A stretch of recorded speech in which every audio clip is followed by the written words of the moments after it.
welcome to the Sartorial Geek Podcast. I'm Jordan of Jordan Danae, and I'm here today with Rose Del Vecchio from FanMailBox. Hello. For anyone who doesn't know what FanMailBox is, can you explain? Yeah, so we're a bi-monthly mystery fandom box. So we send out mystery boxes every other month filled with sort of pop culture goodies, and we try to do 3 to 5 unique items, at least one of which is sourced from and in collaboration with another small business run by women. That's awesome. And everything else either comes from us or from a really cool distributor and source. So for example, our next upcoming box is April Eat, Drink, and Be Merry. So it's all about fandom food and I love that. Yeah, creating items that have, the best of the best from what we like from classic and new movies, TV, books, comics, everything.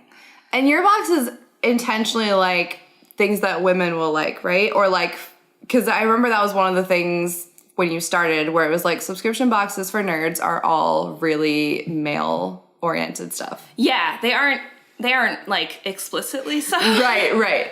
But there is definitely when I was getting subscription boxes, I've gotten every lifestyle ones, makeup ones, and also nerd ones. And for a really long time, it was kind of these are fun to get, but they're not really my fandoms. Yeah. And so that's how fan mail kind of came to be, was we knew that, people who looked like us liked different things than what they were getting in their other boxes. And so then we kind of went off of that, and it's been a lot of fun because, not that women can't like everything. Women contain multitudes, but we get to highlight some stuff that doesn't get highlighted. That's so cool. As you're saying that, that's such an interesting theme so far. So far we've interviewed Jamie at Espionage. We've talked to Robin at Geek Girl Strong. And then also, Jordan and Danae, we have all filled the gap of here's a cool business we like. Where are the things for nerdy women? And, hilariously, I guess I pick people who do the same thing. Yeah, that's why we're friends. Yeah, exactly. But it's cool. There obviously is a need for this, and that is being shown through all of these companies that are popping up. Yeah. Which is awesome. Yeah, I think that's why we also started, we had seen a lot of cool stuff on Etsy, which is how kind of we started sourcing. And now we definitely still source from Etsy people, but we also source from a lot of different things that we just sort of seen people pop up, artists and Artist Alley at conventions. And, I felt there was an opportunity to highlight some people that wouldn't normally get an exclusive item from XYZ, at least you're getting it from a smaller source and your money's going towards other people who are just like you. That's so cool. Yeah. I love that so much. Yeah. And so you're saying there are 3 to 5 things in each box. And one of the things we were talking about recently is your calendar or booklet, or how do you describe it? Is it a booklet? We kind of just call it a pop culture calendar, but really what I do, and originally it was a one-pager thing, and now it's kind of expanded because we do live in a time over the last 3 years that, nerddom and geekdom has really started to expand even more beyond what we thought. And so you get in your box, along with your items, you'll get a booklet that explains this month's theme, a little note from me and Jenny, just to keep you connected to us. That's so cute. Yeah. A sort of unboxing spread that tells you where the items came from and what they look like to make sure you've got everything. And so that way, if you like something, you can go follow up with the company. I love that. And then you can tag people too. So you know who all the artists are, which is awesome. Yeah. And then the rest of the booklet now is just sort of so if, for April, I will send out our box will come out late April. So I'll send out a pop culture calendar. So in the booklet, there will be what to watch for TV and movies, what to play for video games, what to read for books and comics. We try to cover everything, and it will cover May and June until you get your next box. So that's so awesome. Everything that's coming up. So this last one, series of unfortunate events, March 30th, right? Stuff like that. So, it's coming out, and maybe a movie that you thought about, that you knew was coming out a year ago. Now it's actually coming out, and you can pay attention and check it out. And it's just old and, it's a mix of we know you like Marvel, but maybe check out this other indie comic person who's doing really cool stuff. I think that's awesome. It's a curated, if you're here and you're buying fan mail, then we kind of know what you like. And so here is stuff that like you probably already know, so don't forget. And then here's new stuff or old stuff that you might have forgotten. I think that's awesome. Yeah, we try to have a mix, and I'm in charge of doing that, and I love that part of my job is just sort of, you know, to be able to sift through and see what's coming up and be like, oh, I know that I will really love this, or I'll see something that's like kind of cool and I'm like, maybe I wouldn't have clicked on this myself, but I think that, you know, our community would really enjoy it. It seems like something that's right up their alley. And I love hearing people say, like, when they get their fan mail, they always say, like, I put all of the dates right into my calendar. And Yeah. that's what it's for, right? It's for keeping track of all the cool stuff that, you know, we love to fangirl about. That's so awesome too, because so I didn't have, actually, this would have been so useful to me when I like first got into nerdy things, because if you're sort of like a baby nerd, you maybe have seen like the new Marvel movies, or maybe you have like one thing you love, but then getting deeper into like, okay, there are so many comic publishing companies, so if you're not up on what they are, like it all seems like it's really overwhelming. And then if you aren't up on like every new Hulu and Netflix show that's coming out, because the way I found it was when I would go to a convention, I would like hear the same comics mentioned over and over. I would see like cosplays from the same things, but that takes a while. It takes like a year of going to shows and paying attention. So it's awesome that you guys just have it like already set. So it's an easy in for people who like want to dip their toes in new things. You like set it up nerds. For them. Yeah, me too. Nerds. Yes. I think that that's sort of where I started too. Is like there's the good part is that there is so much out there, and so you know, maybe I'm not gonna hit everybody's like favorite fandoms, you know, right. But I try to hit the big ones that I know are popular, that I hear a lot about. And then I try to pick a few that I'm like, you know what, this could be really cool. And I would want to check it out if I was like on the other side of this. And so that's sort of where I have to come from is what looks cool. And also recognizing, you know, that I am one person that puts it together. So I'm going to miss stuff. Right. But sometimes I get people who tell me like, hey, I used to, for the summer, it's unfortunately a little bit impossible now because there's too many conventions, but I used to put out a summer convention list. And be like, it used to be I started trying to do that, and then when you go into like the smaller, like, because every city and town and every fandom has their own, I was like, this is insane. There are like 50 every month. Yeah, which is crazy. Awesome. Very, very cool. Very hard to put lists together though. Yeah, and I always get asked like, hey, are you coming to the show? And I'm like, we unfortunately we have to kind of hit our local small ones and then the bigger ones across country, but it's been really interesting to have that like back and forth with people too, who also shout out things that I think would be really cool and I never heard of because they're the ones who brought it to me. Yeah. Right? We have a Facebook group and it's really nice to have people come post. I was gonna say this is a perfect time to say, how do you just search FanMail? It's called FanMail Society of Fangirls. Cool. Our only rules are that you have to be inclusive and fangirl hard. You don't have to be a girl, identify as a girl to join.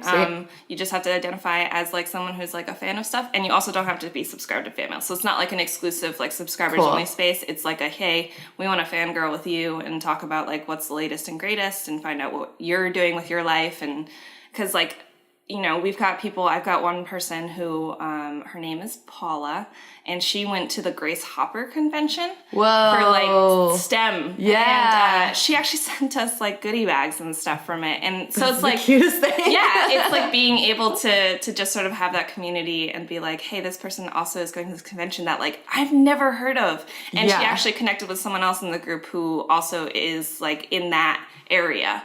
And I was like, this is cool. Awesome. Because like, you like some, you know, just because you're a fangirl, you kind of forget sometimes that like we all do other things in our lives. And it's nice to hear about what else people are doing and like shout them out and stuff. So yeah, so that's a great place to go hang out. One, if you want to like see what FanMail is, but two, if you just want a cool community of people to like nerd out about stuff with. And it's not like an overwhelmingly like I'm in the group and you can just like go in and say hi. It's not like, oh, there's 6 billion people and you'll never like be seen. You can actually go make friends, which is awesome. Yeah, we've got a couple hundred in there now, which is really nice. Like the best. Yeah, it's a good size of the group. Going back to the pop culture calendar, so other than like the main like going through the movies that are coming out and stuff, you like, how do you find what you're putting on? Like, is it like paying attention to things like your Facebook group and like just like listening to what people are talking about, or do you have like secret ways to like find out what's going on? Comics are like a whole industry on their own, right? Yeah. And books and publishing are a whole industry on their own. And so like the one that I find the most difficult to like sort of sort through and figure out what's good and what's not, what people are excited about is the way I should phrase it is video games. I have a really hard time. I don't have a source. I often ask my partner. Yeah. So she's like really more got like the hot button. What is it called? Like when you have, I don't know what the phrase. Yeah, she's got her finger on the pulse. I was like, there we go. We're close. Hot button. So she's really got her finger on the pulse of like indie games that are coming out that are really cool, or like bigger games that I just don't play because I tend to play smaller games.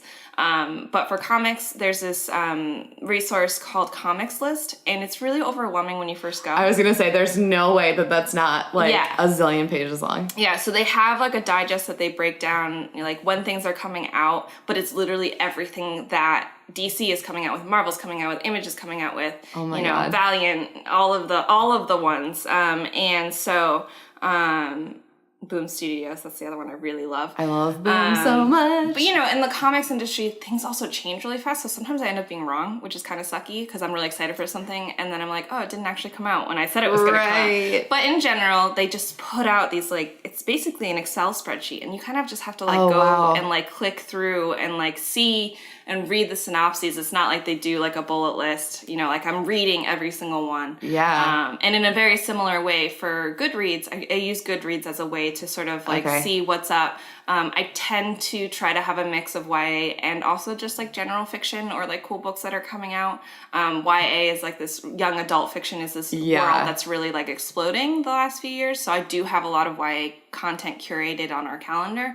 But that's also like just sort of your crowdsourcing almost on Goodreads, like what are people excited about? What's the first? I tend to try to give people like, what's the first in a series that's coming out? So if it's a comic, I'm not saying like Silk number 37 is coming out. Right. So like go read that out of nowhere. Yeah. So I'll try to say like, all right, Giant Days is coming out with a new trade. So, I'll put that in. And the interesting part is for baby nerds, like I do get people who are like, what are trades, and stuff like that. So it's finding that balance. I'm only barely past that. Yeah. Like when I go to cons and I'm either at like the comic publisher's stand or I'm talking to people who are very into comics, I'm like very careful about what I say because I don't really know a lot about that industry. Yeah. So this is very, very useful to have someone who's pulling out and making it like digestible for and accessible. Yeah. I'm trying to like be like, these are the cool things that are coming out. Because often also like, comic news just moves so quickly. There are some comic book publishers that don't heavily feature like a lot of storylines with women. And so I don't tend to put a lot of their stuff in there. But we've also talked with a couple of them where a lot of their like artists and writers do behind the scenes tend to be women. And so we try to highlight some of those as well. So have a good mix of like also behind the scenes, this person's writing this awesome comic. It just doesn't necessarily like instantly scream like, but that's great that you know that, and because that is like another level of an amount of work that you may not. Yeah, it's taken me a long time. Totally, yes. Yeah, so sometimes I need to like rely on other people. Like I rely on my partner at home for video game stuff. I rely on Jenny because she tends to be so my business partner Jenny. She tends to like almost different fandoms than me, so we have a good mix. We cover a lot more ground together. Yeah. And so it's nice to be like, hey, do you think that this would be something that would be cool? And you get to like kind of recommend each other stuff too. Like, hey, you might like this. Well, right. This isn't like a roses list of the next 2 months. This is like as we're trying to get some of the best with some hidden gems in there too. That's so cool. Yeah. A lot of fun. Yeah, just even now, like this is my job, and even now it is like there isn't a concentrated list like that I've seen anywhere. No. So this is like an amazing and valuable tool. Like that is worth signing up alone, I feel like. Yeah, we don't tend to publicly share the list. That's something I'm thinking about changing, just because, like, obviously we want to be, like, as accessible as possible to everybody. So it might be something that we consider doing, releasing parts of the list or something. But we do really like, being able to give our subscribers, like, here's what's up. Like, this, you're getting they'll this. at least get the I was looking at, like, all the booklets that you've designed. They're beautiful, guys. They are really cool. Thank you. But that's just an extra good reason to get in the Facebook group, because I'm sure you'll say it there first if you end up publishing any parts. Yeah. Yeah, and actually I also source from the Facebook. Sometimes I'll be like, hey, I'm putting together the newsletter. Like, tell me what you're into. And so I do get some people who are very on top of their own little, like, side of nerddom. And they're like, hey, these are the things. And I'm like, cool, I never would have heard of that otherwise. So if you either want to know, like, what is going on, or if you want to influence if you have a special area that you think not enough people know about, that's a good way to, like, go share that. Anime. Come tell me all about anime. That's something that I'm not. I'm a baby nerd when it comes to anime. Yeah. I watched a couple things on Netflix this year, and so I'm slowly. Oh my gosh, I'm with you. I'm like, there are so many things that sound so interesting that people who I love the same things as love. Right. And I just need to do it. Like, I just need to go watch it. You gotta go hit play and then sit there. I watched Little Witch Academia. Okay. And it was adorable. It was kind of a little bit Harry Potter-esque, so I felt like it was a good intro for me. Oh, that's so cute. Yeah. So definitely. Come tell me all about the anime, all about the video games, all about everything that you care about. That's FanMail's Society of Fangirls. I think if you go to facebook.com/Fangirl Society, and make sure you have 2 S's. Okay. That's our like hot link. Okay. So. We have show notes, so we can link to that. That's perfect. So does the research that you do for the booklet and the pop culture calendar affect, like, your box themes? Like, do you go, like, does your business, how much do you base what you're doing in business on what's coming up in? Yeah. This is something we're actually figuring out. Cool. Okay, because I think that, so we've been doing this for 3 years. Hard to believe. But I think that we've definitely done some boxes specifically because things are coming out. So this last December was our Simply Marvelous box. And that was very intentional, right? Yeah. Because we were in between Thor, Ragnarok, and then also Black Panther and the height of all amazing Marvel movies. Yeah. So we tried to capture a little bit of that. And something that we've been thinking about is maybe doing a little bit more based off of, like, hey, this is what's coming out in pop culture. And so, we'll hit the classics, but we'll also hit what's coming out. So it's definitely something I'm actually looking to get a little bit more feedback on, if that's what people want. Cool. Or do they just want to, like, find out about cool things through the newsletter and then still stick with just sort of, like, main themes and otherwise. Yeah, I have that same kind of, not like a battle, but it's how much do you focus on, like, brand new stuff, but you don't want to forget like classic nerd thing. It's a weird balance. Yeah.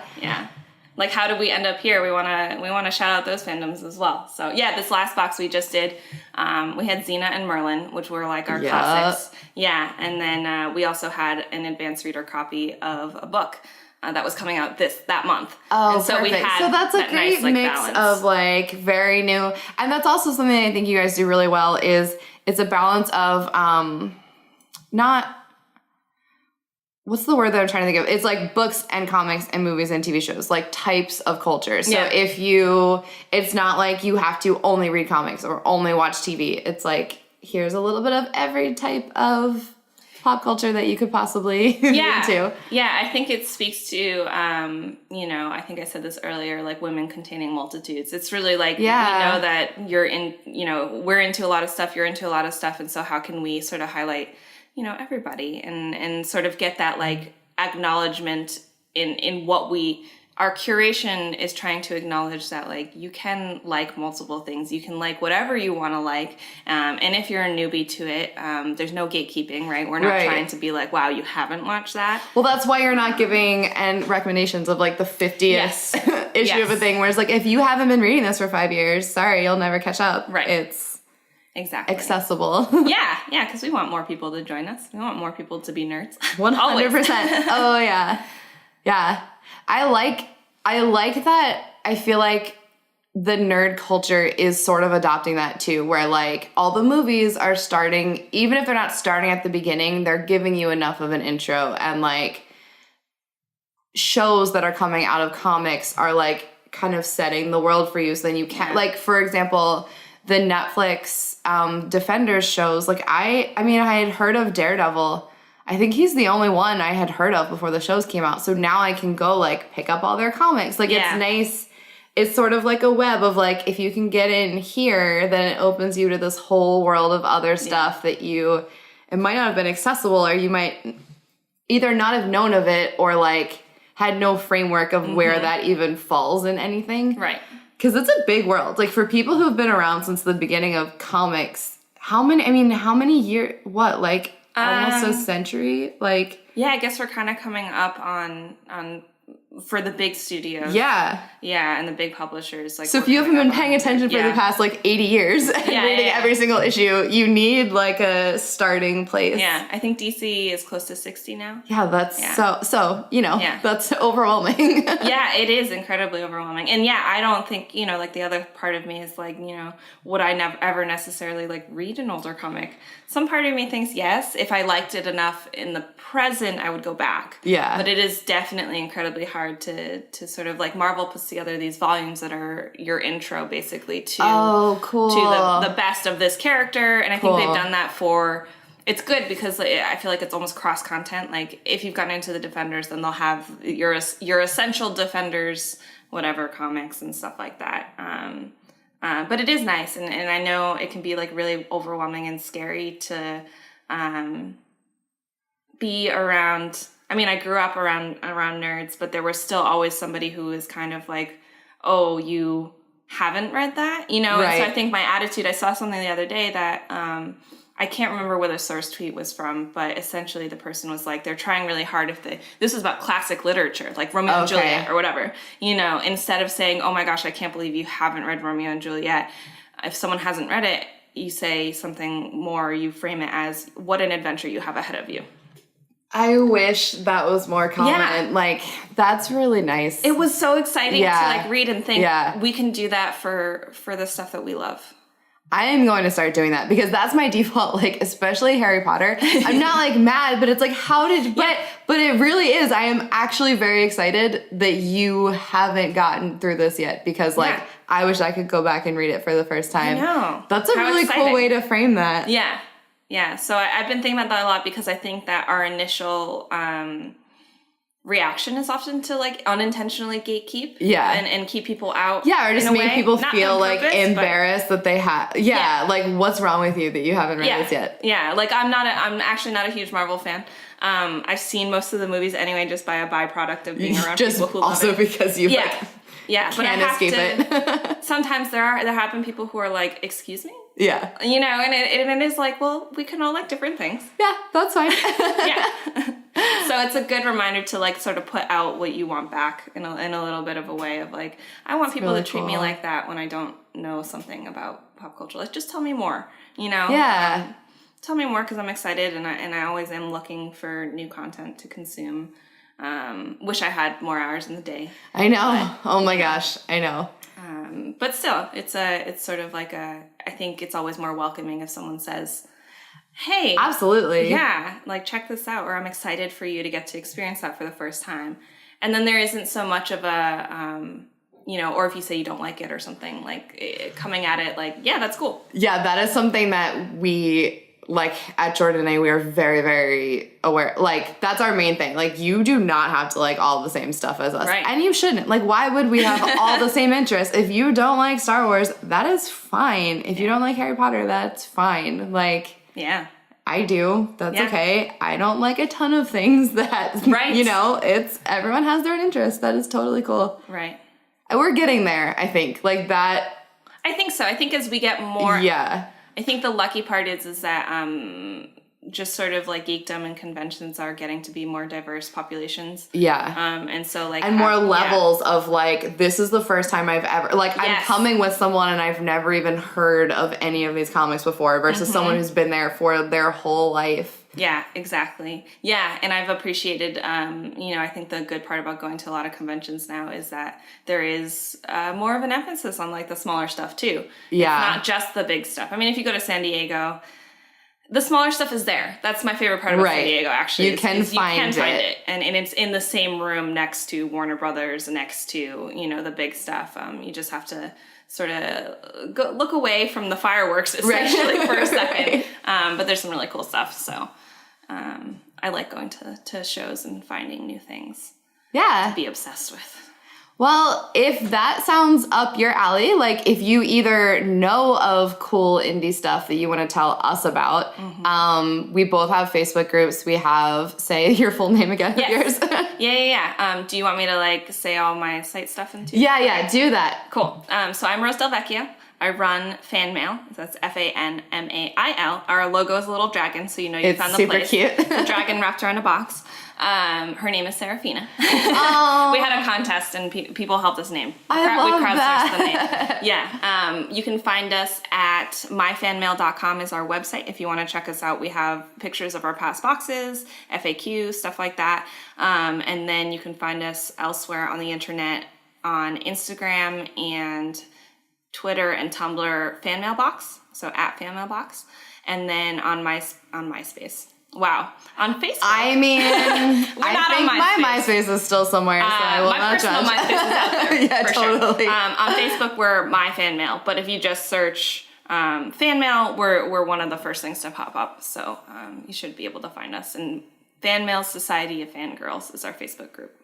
Awesome. Yeah, so check out FanMail. Their subscription box is amazing, but then also if you want to just test the waters, like go join their community. And then if you are a baby nerd and want to like see what's out there, that's a great place to start. Yeah. And then we are also, if you enjoy these podcasts, you can subscribe to hear the next week's episode. And we are at Sartorial Geek all over the internet. So we have a similar vibe where you can come let us know like your little thing that you love, or it can be a really good entryway into the world of all fandom. It can be overwhelming, and we're both like good places to start getting like dipping your toes in. We want to help. We want to help you find your thing. Absolutely. Come join us and be nerdy with us. Yeah. Awesome. Thank you so much for listening, and we will talk to you later. Stay nerdy. Bye.